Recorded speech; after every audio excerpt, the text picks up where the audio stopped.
दोस्तों, शिव को भोलेनाथ कहते हैं क्योंकि शिव सादगी पसंद ईश्वर हैं। उन्हें कच्चा फल पसंद है। एक लोटे पानी से भी शिव भगवान खुश हो जाते हैं। खास तौर से अगर आप अपनी जिंदगी से निराश या हताश हैं तो आपको शिव की पूजा करनी चाहिए। पर भोलेनाथ जितनी जल्दी खुश होते हैं उतनी ही जल्दी नाराज भी होते हैं। शिव पुराण में कार्य, बात, व्यवहार और सोच द्वारा किए गए कुछ पाप वर्णित हैं जिन्हें भगवान शिव कभी क्षमा नहीं करते। लेकिन दोस्तों, हिंदू धर्म की पौराणिक कथाओं पर नजर डालेंगे तो ये देखने में आता है कि भगवान शिव ने कई पापी राक्षसों को बहुत बड़े बड़े वरदान भी दिए थे, जिसका समय समय पर दुष्परिणाम भी हमारे सामने आया। जहां एक और भगवान विष्णु बहुत सोच समझकर तथा याचक को परख कर वरदान देते थे, वहीं भगवान भोलेनाथ शीघ्र ही प्रसन्न होकर वरदान दे देते थे। परंतु मित्रों, क्या आपके मन में कभी यह प्रश्न उठा कि जब भगवान शिव सब कुछ जानते थे, उन्हें भूत भविष्य का पूरा ज्ञान है, तो फिर क्यों वो उन राक्षसों को वरदान देते थे? आज की इस वीडियो के माध्यम से हम आपको इसी प्रश्न का उत्तर देंगे। आइए सबसे पहले जानते हैं कि भगवान विष्णु की अपेक्षा भगवान शिव को प्रसन्न करना इतना आसान क्यों है।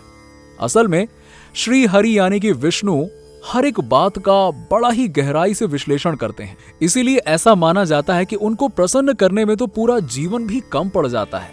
उनको प्रसन्न करने के लिए बहुत धैर्य की जरूरत पड़ती है, जबकि आसुरी प्रवृत्ति वाले को एक तपस्या के बाद ही वरदान चाहिए होता है।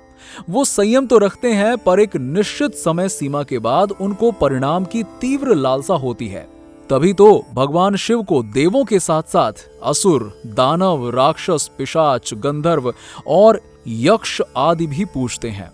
जो लोग श्री हरि विष्णु को प्रसन्न करना चाहते हैं, वो किसी शक्ति या वरदान के स्थान पर उनसे अटल भक्ति या फिर परम मोक्ष की कामना करते हैं, भले ही वो असुर वर्ग का ही क्यों ना हो।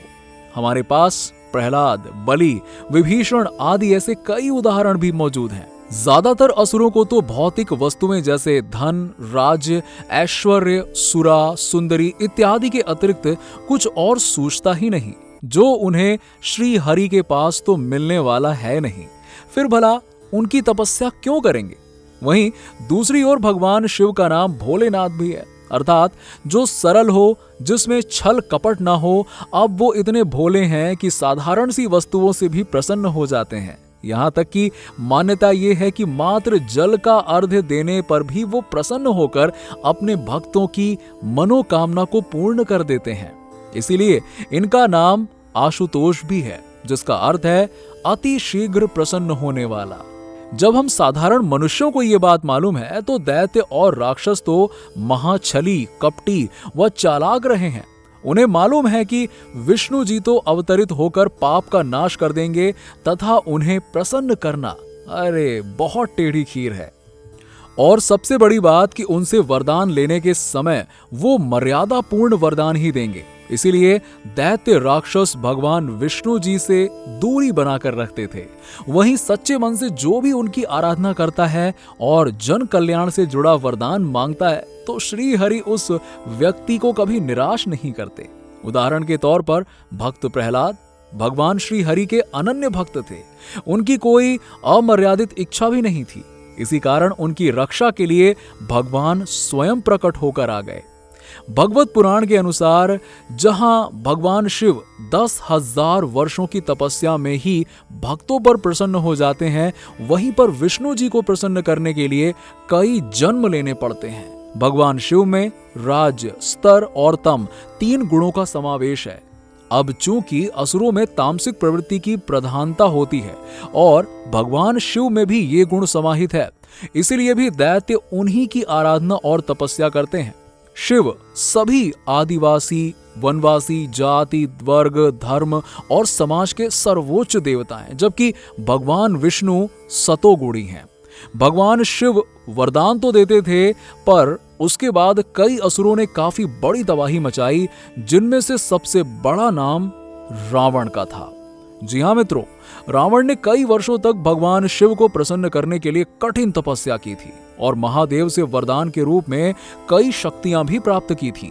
वरदान मिलते ही उसे घमंड आ गया और वो शक्ति का दुरुपयोग करने लगा। एक समय तो ऐसा आ गया था कि रावण के नाम से ही तीनों लोग थर्राते थे।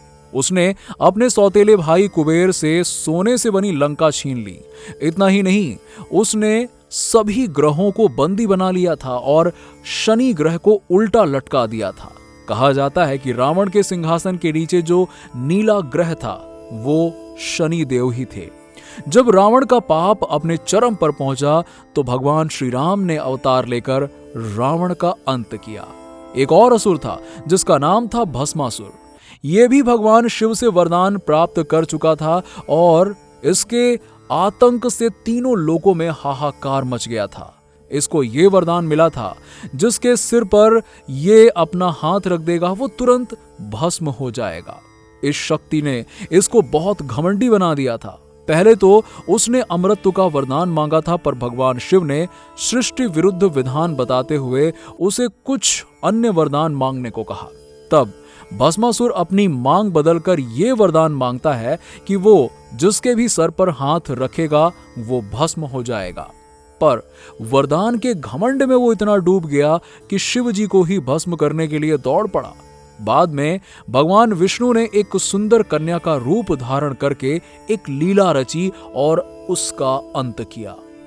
दोस्तों, आज की वीडियो में बस इतना ही। अगर आपको हमारा वीडियो पसंद आया हो तो इसे लाइक करें और अपने दोस्तों और फैमिली के साथ में शेयर करना बिल्कुल ना भूलें और हमारे चैनल को सब्सक्राइब कर लीजिएगा।